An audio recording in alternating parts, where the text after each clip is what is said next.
Good evening. I'm Phil Hawkins, your current president of the Yorba Linda Water District. On behalf of my fellow board members, Vice President Wayne Miller, Director Brooke Jones, Director Trudy DeRouche, and Director Tom Lindsay, as well as the staff of the Yorba Linda Water District, I want to welcome you to this virtual town hall to discuss our water and sewer services, as well as our new rate schedule that is being considered by the Board of Directors. We're holding this virtual town hall to ensure all Yorba Linda Water District customers have an opportunity to participate as we begin to emerge out of the COVID-19 pandemic. We are simulcasting this program on Facebook and YouTube, and we invite you to participate via the chat feature on both these platforms. We'll be monitoring the questions and comments and try to answer them as we can throughout the meeting. The priority of our board and our staff is to ensure you have the high quality drinking water and sewer service you need at an affordable cost. We have an obligation to ensure that we have the water we need in good times and bad, whether we are enjoying a wet, rainy season or we're suffering through a drought or fire. We need to keep the water flowing to ensure that we have the infrastructure, the pipes, the pumps, storage tanks, and water supply necessary to provide the water you need when you need it. I'd like to turn things over to our General Manager, Brett Barbary. Brett has been the Yorba Linda Water District General Manager since last June. Prior to serving as the General Manager, he was our Assistant General Manager. He has also served as a Board of Director for the Municipal Water District of Orange County, as well as the Metropolitan Water District of Southern California. Take it away, Brett. Thank you very much, President Hawkins. It's indeed a pleasure to be here, and we have a short presentation that we'd like to run through. This is our district. This is a shot of the Deemer plant, which is the Robert B. Deemer plant, which provides the imported water for the Yorba Linda Water District. They treat water from Northern California and the Colorado River. So I thought I'd give you a little background of the Yorba Linda Water District. Been around since 1909. The core values of our district are integrity, accountability, responsibility, transparency, teamwork, and respect. And as you can see from our mission statement, YLWD will provide reliable water and sewer service to protect public health and the environment with financial integrity and superior customer service. And every single member of the YLWD team is committed to that mission statement.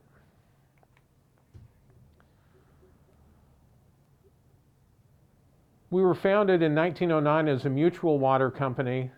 We originally had 1,412 connections. 1978, we had a tremendous amount of growth to the eastern edge. As you know, the city of Yorba Linda incorporated in 1967. It was still a small community, but it was starting to grow. Late 70s, it just really took off, doubled in size.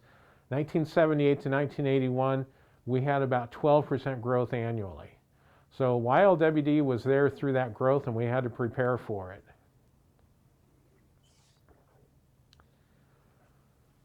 If you take a look at our district, we have roughly 56,000 individual assets that we as an agency are responsible for maintaining. We pump water from 250 feet up to 1,390 feet in our service area. The unique thing about this district is we have the ability to serve both imported water and groundwater. We have roughly a $37 million annual operating budget, and the value of all those 56,000 total assets is a little over $1.07 billion. And our agency has conducted asset management plans. We have a CMMS system. We know exactly what the costs are going to be currently. We don't know what they're going to be in the future, so we need to be planning and preparing for that. So our water, roughly 75% in an average year, comes from our 9 local groundwater wells, and that water comes to us down the Santa Ana River, is diverted into settling ponds and we have 9 pumps throughout our service area to pump that water and treat it and then serve it. 25% comes roughly from the Metropolitan Water District. You saw that treatment plant up on the hill. Part of it comes from the Colorado River, part comes from the State Water Project, which starts at Lake Oroville. Right now, we are serving 100% imported water. So imported water is roughly double the cost of local groundwater, and we're doing that because we're building a big treatment plant. So why are we building a treatment plant? Well, there are forever chemicals that they keep finding in our water supply.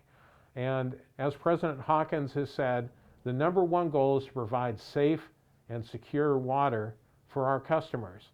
And so we're in the process, every single one of our wells exceeded those regulatory levels of PFAS, PFOA. I'm not even going to try to pronounce those chemicals. President Hawkins, you want to take a chance? No. No? Okay. Just checking. So we're actually building and investing in our future so that we can continue to utilize that groundwater source, which is roughly 50% the cost of the imported water. We're building the largest PFAS treatment plant, I think, in the United States. And it's a fantastic project. We also have spent a lot of time fire hardening our facilities. As you know, fire is nothing new to the Yorba Linda area. I've been in Yorba Linda since 1969, roughly every 10 years. Big fire will blow through from east to west. The Santa Ana winds will carry those embers, and this district has dealt with fire many years in the past. So we need to make sure we have a good fire hardened system. One of the new components is a heli hydrant. And just want to show a brief video on the heli hydrant. The heli hydrant, which you can see in the picture here, was from the Orange County, that was the Orange County Fire Authority helicopter. During the Blue Ridge fire that we had last October, we had helicopters that were dipping into the tank and making 4-minute trips. They would dip down, pick up the water, go drop it on the fire, and come back in 4 minutes. And this really is a tremendous resource, and so we want to give you a little more background on it. My name is Phil Hawkins, and I'm the president of the Yorba Linda Water District. The Mark Marcantonio heli hydrant first is named after our former general manager, Mark Marcantonio. It came into operation in February of 2020, and during our recent fires, the Fire Authority, as well as CAL FIRE, used it over 18 times. Prior to having the heli hydrant, the helicopters would have to fly out of the area to different water sources to be able to get the water. Now we put this in our community to help the firefighters fight the fires that threaten the homes and lives of our residents of the community. My name's Shane Mall. I'm a battalion chief with the Orange County Fire Authority, and I'm currently in charge of our air operations program. A heli hydrant is essentially a fire hydrant for helicopters. Helicopters need to pull water out of reservoirs, lakes, things like that when they need to drop water on a fire. A heli hydrant gives us a nice, secure location that we can go and pull that water whenever we need it. With the recent wildfires that we've had in Orange County, specifically the Blue Ridge fire in Yorba Linda, the heli hydrant was located in a location that was very near the homes that we were trying to save. So our helicopters from multiple agencies actually were able to come in, pull water from the heli hydrant, and save multiple homes. Our goal here with the Orange County Fire Authority is to save lives and to save property. The heli hydrant gave us the opportunity to do during these recent fires to do just that.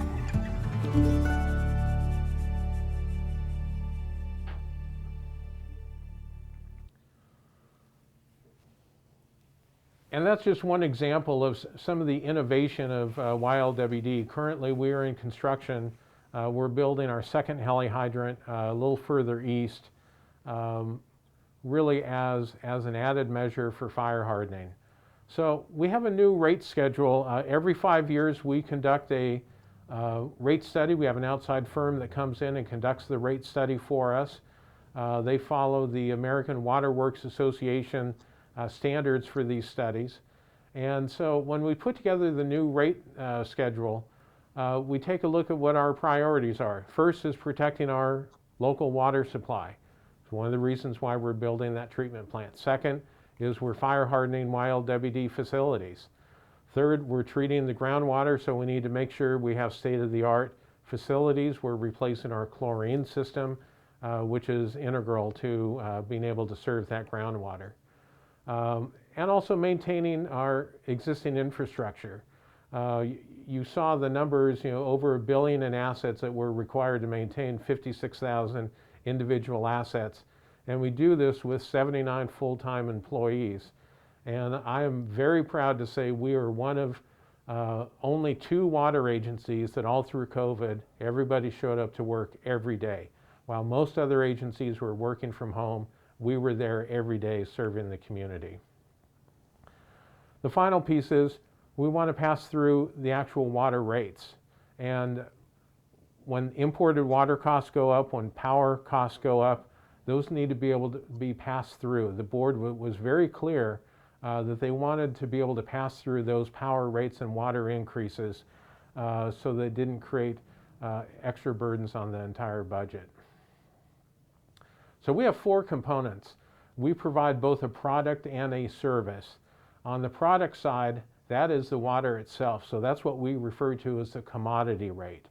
And as you can see currently, we charge $2.86 per unit of water, and a unit of water is roughly 748 gallons of water. And so for every unit, it's $2.86. When we go through the rate study, we figure out what the actual and true cost of the water is, the power needed to treat that water and to move it around the district. So we're dropping that down to $2.64. FY23, the highest we can go is to $2.88. FY24, highest to $3.14.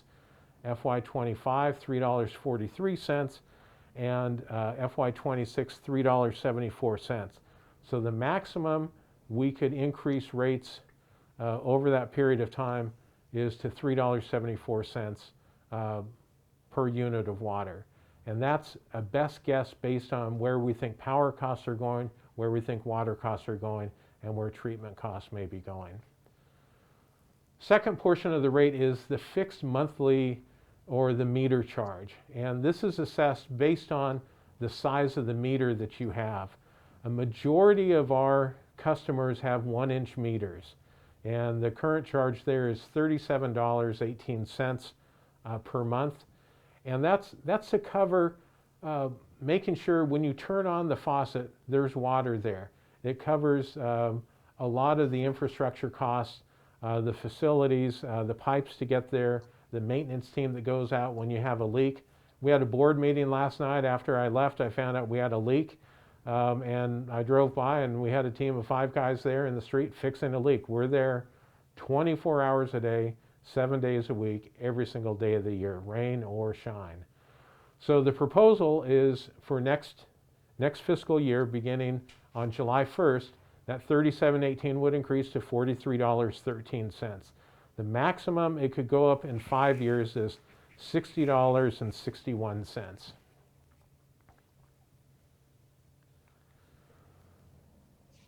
The third component is a capital finance charge.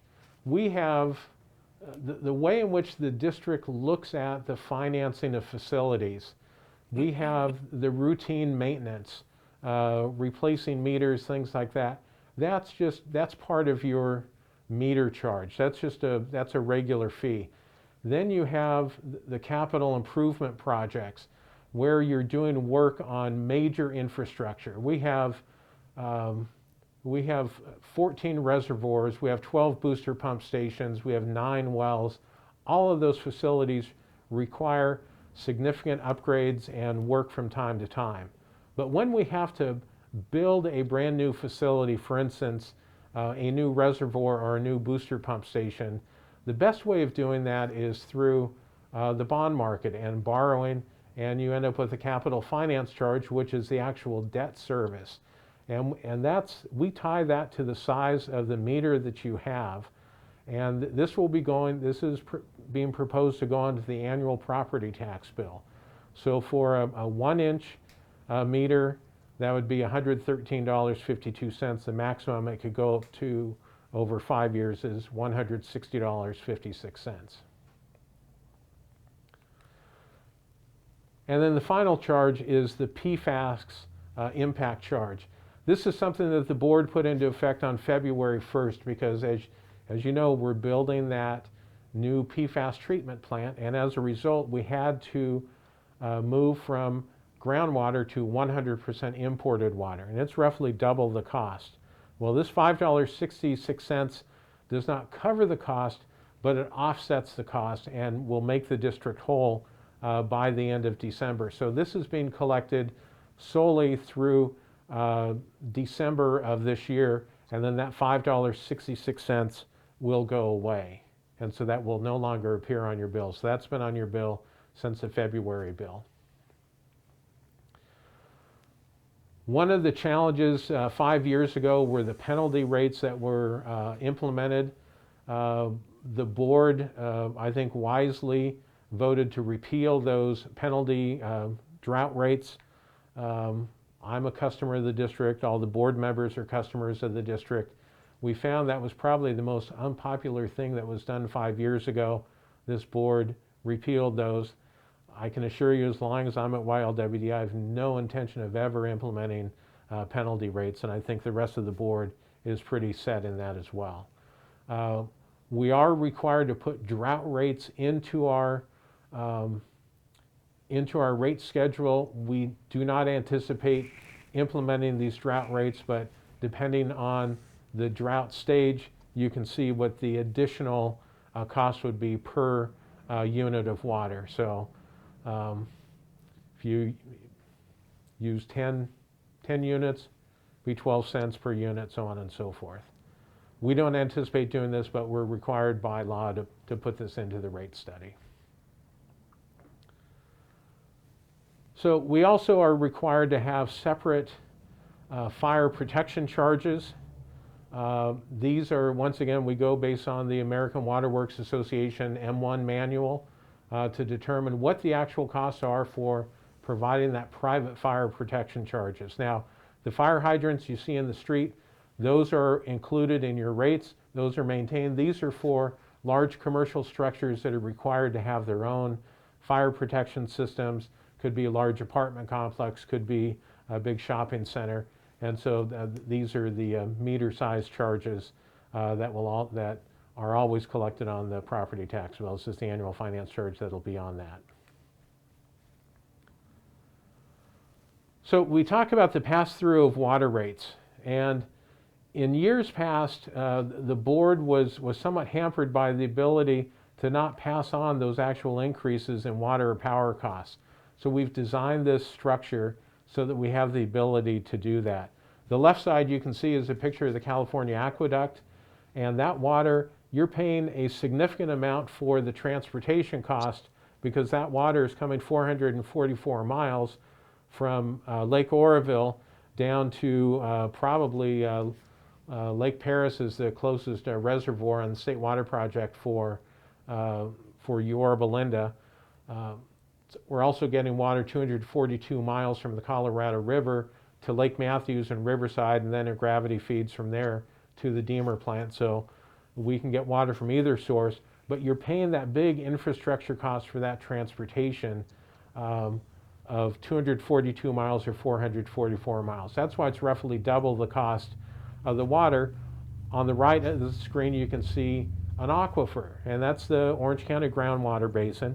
It's fed by the Santa Ana River, and we really only have to move that maybe a quarter of a mile. So we have a much smaller transportation cost. We still have to expend the energy to pull it out of the groundwater basin, treat it, and then pump it up to our Highland Reservoir before it can be served. It's fully treated at that point, versus what we get from Deemer, it's fully treated and it comes in a little higher elevation. So the sewer rates is the other component of this. As you know, we have to pump water from 250 feet up to 1,390. And on the sewer side, everything kind of goes downhill. So we pump the water up and then we have to take the wastewater and move it back down through the system. The sewer system is a little different. It's not nearly as complex as the water system because you're not dealing with pressures. You're not dealing with ensuring that it's fully treated. You just want to make sure the pipe is secure and is not leaking. And we take that wastewater, we send it down to Fountain Valley, where it's then treated, sent over to the Orange County Water District. They treat it through their groundwater replenishment system. Then they pump it back up the Santa Ana River, put it back into the groundwater basin. So every single thing that you use in the house that you put down the drain will end up in the groundwater basin and will be pumped out in about a year. So we are really a good recycling agency, but part of that is we have to charge a monthly sewer charge. Historically, this has been collected on the monthly bill. There are some sewer connections in an area where we do not provide water service, but we do provide sewer service. We put that onto the property tax roll, but that's a very small number. So this is what appears on your monthly water bill. It's currently $8.10. It'll go up to $9.55, and the maximum it could go up to is $15.05. And at the bottom you can see the commercial rates, which are a little different, and they also have tiers based on how much water they use.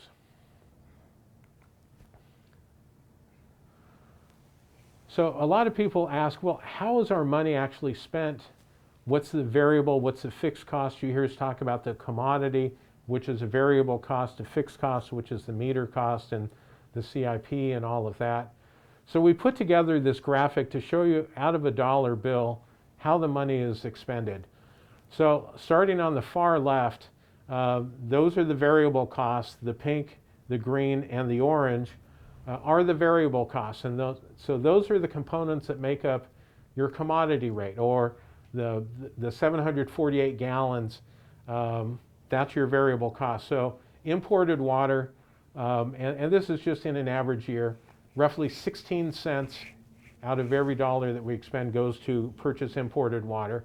Groundwater is 21 cents. Now, groundwater is significantly cheaper, but we're usually pumping 75% groundwater to only 25% imported water. So if you look at the numbers, it's a little misleading, but that's what it comes out to. So it's for 75% of the supply, it's 21 cents. For 25% of the supply, it's 16 cents. And then there's the power pumping and treatment to either pump it out of the ground, treat it, or to just move it around. As you know, we have a very hilly district, and being able to move it between all the different elevations takes quite a bit of power. The purple, red, yellow, and blue represent more of the fixed cost. So the Orange County the Orange County Water District assesses a fixed charge of roughly 2 cents. Municipal Water District of Orange County, roughly 3 cents. Salaries and benefits, which actually goes across, covers both water and sewer, 38 cents. And then supplies and services, roughly 16 cents. On our website, we have this really great rate calculator where when you get your monthly water bill, you can calculate what will your new monthly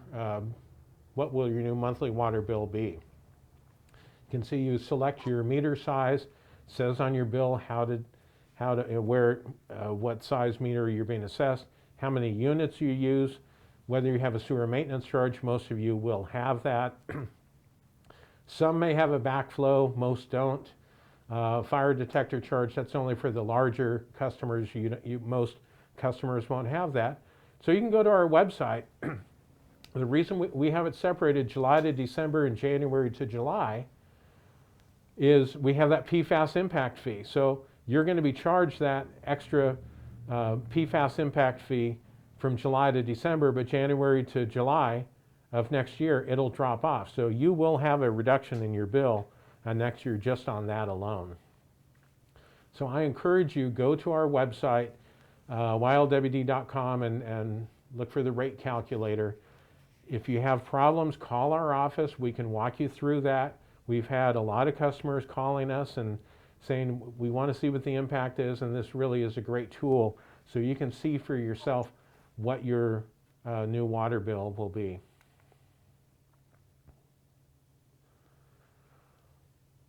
So we have a hearing coming up June 8th. You see our 5 smiling board members. They will all be there. It'll be a virtual with COVID and everything. Things are pretty well shut down till middle to the end of June. So we'll be doing this hearing on June 8th at 6:30. You can come back to the website. You see the web address at the bottom. But what we're going to do is we'll accept public testimony. We want your participation. We want your questions. We want your concerns. And that's why you elect 5 board members, to listen to those and to contemplate and respond to you. But they all have a responsibility. They've charged us as a staff with taking care of that $1 billion in assets. And so we have a requirement to do that. So every 5 years, we have this hearing on the rates, and we're in that process right now. So I want to thank you for your time.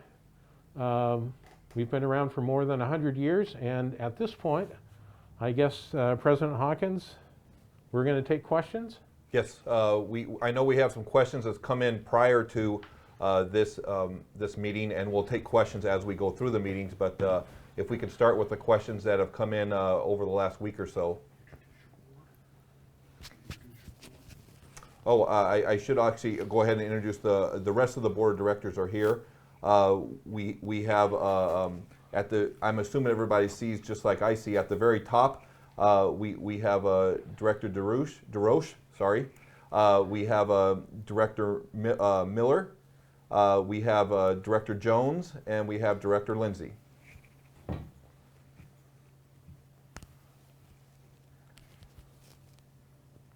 All right, so we will start with some of the questions that have come in over the week. The first will be, what is the goal of the rate study done by the outside firm? So I couldn't hear that question. We can't hear the questions. What is the goal of the rate study done by the outside firm? Okay, the question is, what is the goal of the rate study being done by an outside firm? I think that was the question. And there is American Water Works Association has a manual which governs really how water districts should operate. And so we hired Raftelis, which is a national firm. Their job really is they go around the country and they put together rate studies. And the reason you have to do a rate study is you have to make the case for these are the costs to the district of providing these services. We believe we know what water costs today, and here's our best guess what we think it's going to cost in 5 years, what the power costs are going to be, what the labor costs are going to be. As you know, we're experiencing right now tremendous increases in construction costs, things like that. So this organization, they come in, they do a very objective study, and they ask the board, what assumptions do you want to go with?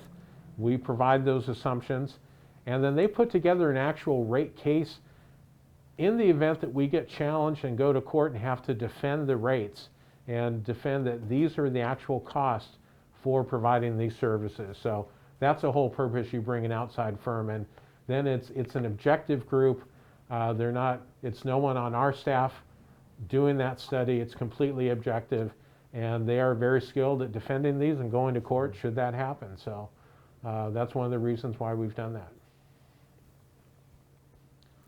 Okay, so the next question is the board required to impose the maximum rate, and has the board always imposed it in the past?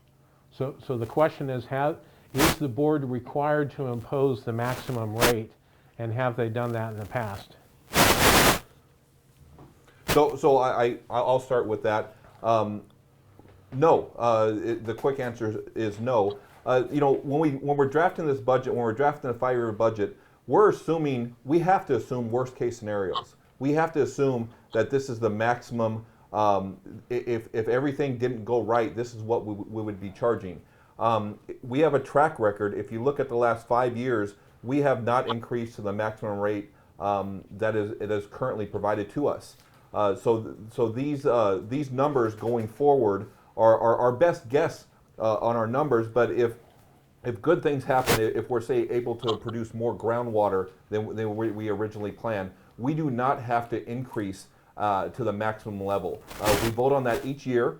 That is, although we give you a 5-year plan, each year we review that and then we decide how high we need to go, if we need to go all the way up or if we're able to go less. But again, I'd like to remind everybody that we haven't hit that max level in the last 5 years for each year that is proposed. So just to follow up on that, I ran the numbers on where we would be in the old rate study if we'd gone to the maximum. And currently we're charging $37.18 for the fixed fee and $2.86 for the commodity. Had we gone to the maximum, we'd be charging $4.02 per unit of water and $63.81. So we're off significantly. And the reason we've done that is each year staff is charged with taking a look at where we are, what the expenditures would be, what we expected things to be, and then give a recommendation to the board and say, we believe moving ahead, we can keep the commodity rate the same, we can increase the base fee or the meter fee, by $2 or $1, whatever it may be, and that'll make us whole in the next budget for those goals as laid out by the board. And one other thing that contributes to that is we might plan 2 years from now to replace some large pipeline. And over the next 2 years, we're watching that pipeline, we're evaluating that pipeline, we're cameraing the inside of that pipeline, and we say, you know what, we might be able to wait another 2 or 3 years before we have to do anything. So that cost gets pushed later on, but we don't need to raise the rate as we originally planned. So we've had some questions about heli hydrants and wildfire hardening. Can you let us know, in addition to the Mark Antonio heli hydrant, what you're doing to protect YLWD and the community from fires, as well as let everyone know where the heli hydrant is currently and planned in the future? No, you go ahead. Oh, okay, I'll take it. So the heli hydrant you can see behind President Hawkins and me is up at our Santiago Reservoir, which is in the Hidden Hills area. As you can see, we have rock all over that facility. And we have the rock there for 2 reasons. One, to prevent fire, so it's completely fire hardened, so nothing will burn there. And second, the voice you're hearing is Allison Martin.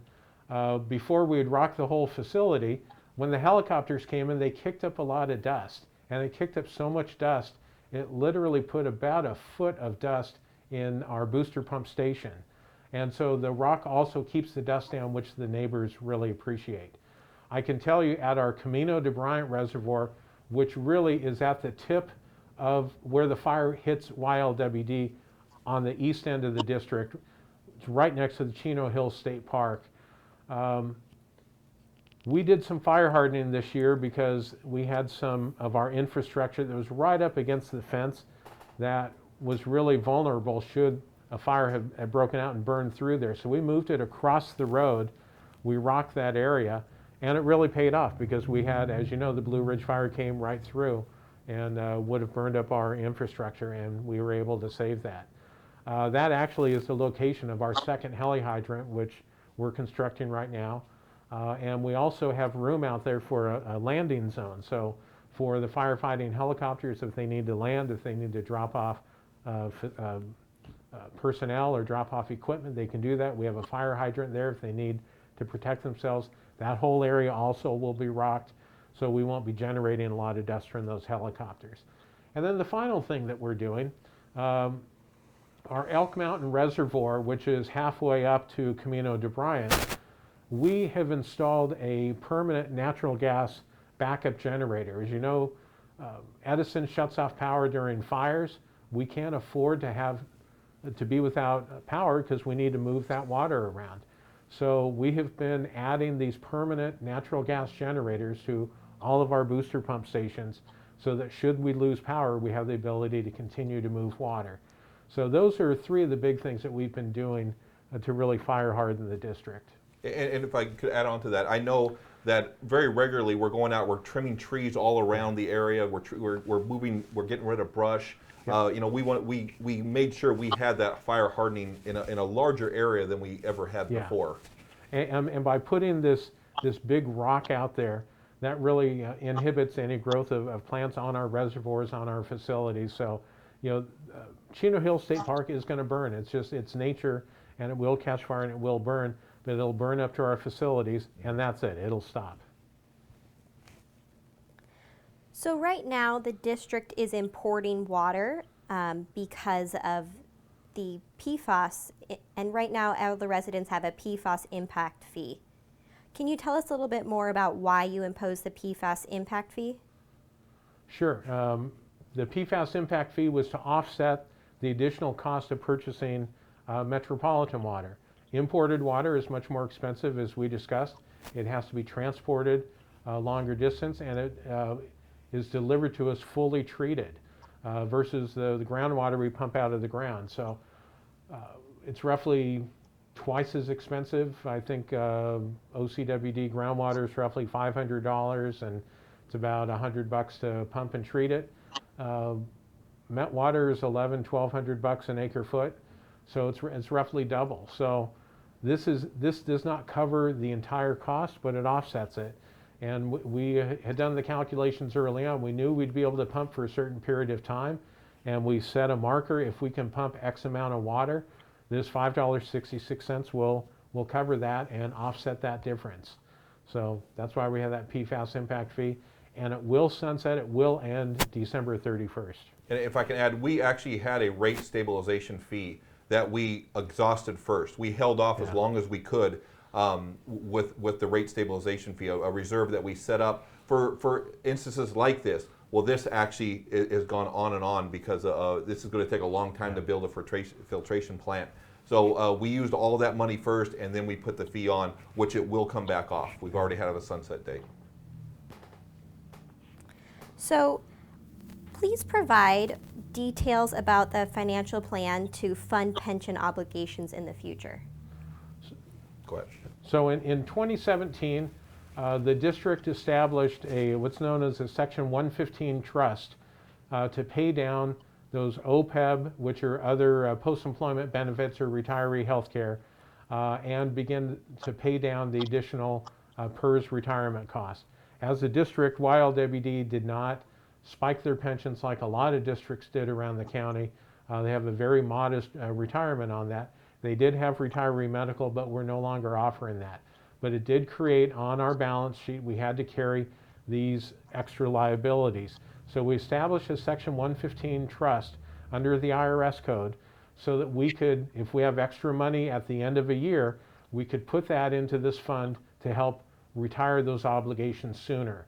And so the board set a target date of 5 years for the OPEB debt and 10 years for the PERS debt. And we believe with the plan we have in place, we will be able to retire both of those debts in those time frames. Do we have access to the water from the large treatment plant that is near Black Gold Golf Club?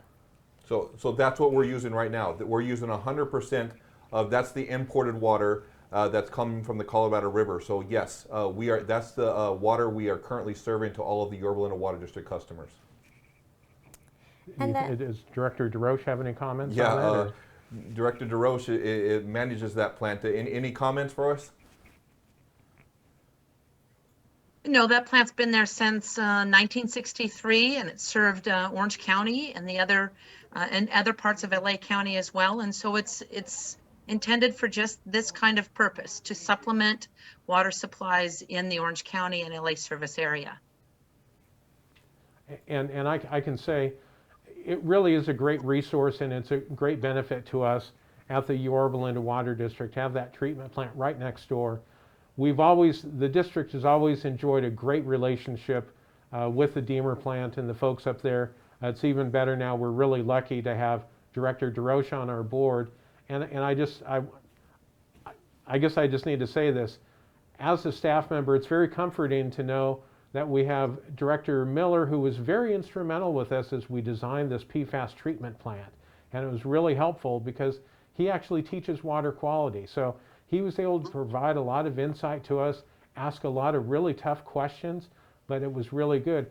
And then to have Director DeRoche join our board, and she runs 5th largest water treatment plant in the United States, 5th or 6th, it's somewhere around there, so that when we do have to start operating this PFAS treatment plant, we have somebody else to go to as a resource. So you as the customers of Yorba Linda, you need to understand how fortunate you are that we have 2 of those resources on our board, one on the water quality side and one on the water treatment operations. So we're very lucky as a staff to have those resources. So our sewer and water pipes are hidden underground, so we can't see when they are in need of repair. How do you know, and how do you check to see if they need to be refurbished or replaced? You know the schedule Okay, better than I do. that's actually a great question. So let's start on the water side. We have something that we do every 5-10 years. It's called an asset management plan. And we have a listing of every single pipeline in the entire district. That listing says the type of pipe it is, the age of the pipe, and depending on the age, when it should be replaced. But we also have gone a step beyond that. We have a what's called our CMMS system, which really is our operations team out in the field. When they make repairs, they input the information, they say which pipeline they fixed. And so our engineering and operations team really works closely together to take a look at the asset management plan says this pipeline needs to be replaced. Does it really need to be replaced? And our operations team can say, no, we don't have any breaks there. It's been a very steady and stable pipeline. The water quality is good there. We can put that off. But a great example is there's some ductile iron pipe out east. Ductile iron pipe should last 50 years. There is a neighborhood where we were experiencing breaks. We had a significant number of breaks at the 25-year mark. Shouldn't have had to replace it, but because our operations team said we're getting a lot of breaks, this is not fair to those customers, we went ahead and we replaced that entire pipe structure. On the sewer side's a little bit easier because we actually camera and we take pictures of your sewer lines. So be careful what you put down the sewers. But we use that footage to determine whether those pipes need to be cleaned, whether they need to be replaced, whether they just need to be repaired. Some sewer pipelines can be relined, which is helpful. And we've been doing some relining. You may have seen the trucks out throughout the district. And then there are other times when we say, this pipe, this has to be replaced because there's been ground movement, it's dropped, it's sagging, and we certainly don't want that leaking out into the groundwater basin, so we replace them. So it's really a good work between our operations and engineering team and these asset management plans, and that's really how we figure out whether they need to be replaced or not. We also, I want to say it was a couple years ago, we added a camera truck Yes. to our fleet just to make sure we could cover all of the pipes that we needed to cover. When a pipe goes over an MWD, or when a road goes over an MWD pipe, does the road need to be elevated? And if so, how high does the road need to be?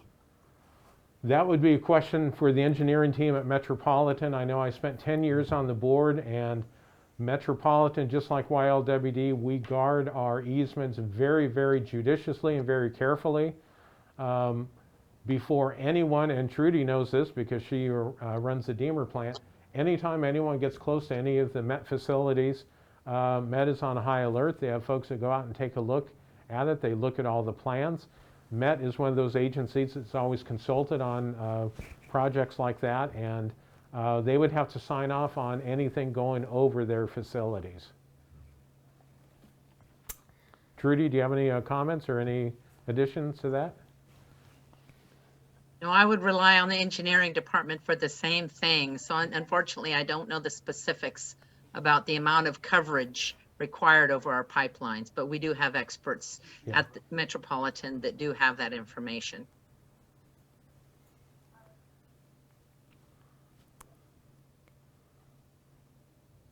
The rate study calls for $11 million in infrastructure expenses, and the asset management plan calls for less than that. Why is there a increase in cost from the asset management plan? Well, from time to time, there are projects that come up that need to be addressed right away. If you look at the asset management plan, it's a 100-year replacement of $1 billion. So that means we should be spending about $10 million a year on our CIP. We're not anywhere close to that. The reason we're at $11 million right now is we have two basically brand new booster pump stations that we're building at Hidden Hills. We're replacing that, adding an emergency generator. We also have a large booster pump station called the Timber Ridge. That's one of those high fire area ones where we're also putting in a permanent generator. And then we have this PFAS plant that's being constructed, and we have roughly $3.5 million in costs with that. Our share of a new wall, a new chlorine system, and one permanent generator to back up the entire facility at YLWD. So that's the only reason you see in the out years, it's a much more modest CIP, and it goes back down, but that initial year is a little bit higher. Well, and I think if we weren't building a treatment plant, if you just took that Right. $3.5 million out, Yeah. that would be about our average each Right. year. So it is a one-time Right. that we're looking for because of that one project. Right. And so I have one last question for you tonight. Where can we find more information about the rate structure that's been proposed? So I was actually going to wrap up in my closing, but I'll mention it now and I'll mention it again for those that miss it. If you go to our website, which is www.ylwd.com, it's right on the front page right there. You can click on the 218. You can click on the proposed rates, what it will be for your home. You can put all your information in that Brett mentioned earlier. But everything's right on our front page for you to take a look at. And if you're not seeing what you're looking for, give us a call. We'll help you find what you're looking for and answer your questions. We have one more added question. Where do you plan to put other heli hydrants? Will any be to the west of Hidden Hills? So we're actually looking at some locations west of the one at Santiago. We would like to put one near our Chino Hills Reservoir. It seems like a logical spot. That's where a lot of the fires are. Going further out west, I don't know, maybe if the Deemer plant has a spot for a heli hydrant, that would be a good location for one. But you know, the fires, we're really concentrating and focusing out east right now because that's the path of the fire. That's where it comes in. That's where it hits. That's where we're spending a lot of our hardening monies. And really, by the time you get over to the Chino Hills area, the fire burns very quickly up slopes. And that's what we have out east. On the west end, the fire would have to burn down, and it burns much slower going downhill. So it'd be good to have a heli hydrant there near our Chino Hills Reservoir. That's probably our next logical location. I will say the city of Brea is in the process of installing two at their facilities. I met with some folks in the Inland Empire. Chino and Corona are interested in putting in heli hydrants, so it would be ideal. The great thing about the heli hydrant is it's on that urban interface between where homes are and the wildlife, and you can use those heli hydrants to save both. Our heli hydrants were used, we had I think one structure fire, a couple of structure fires, but it really was used significantly to put out the Chino Hills fire.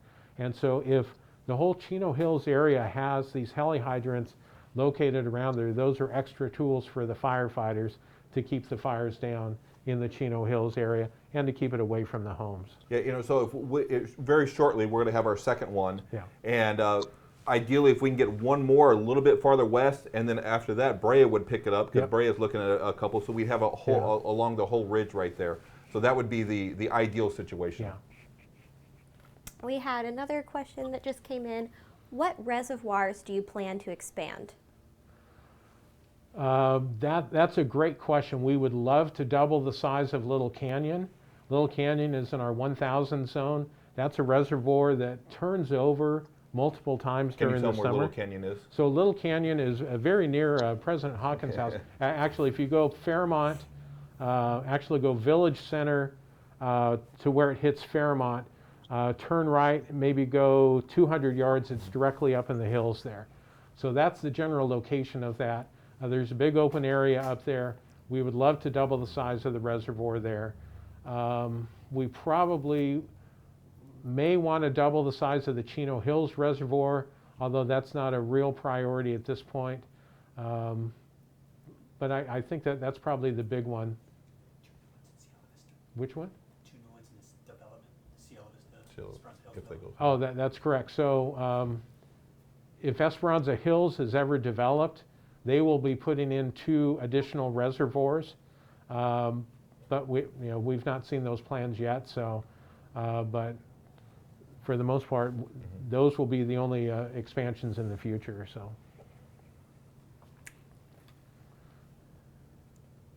And that concludes our questions that have come in. That's it? No more questions? Wow, okay. Well, I want to thank you for taking part tonight in our virtual town hall. We look forward to your participation in our public hearing coming up on June 8th. With that, for more information, you can go to our website I mentioned earlier. Everything we discussed is on www.ylwd.com. And again, I want to thank you for joining us tonight, and have a good evening.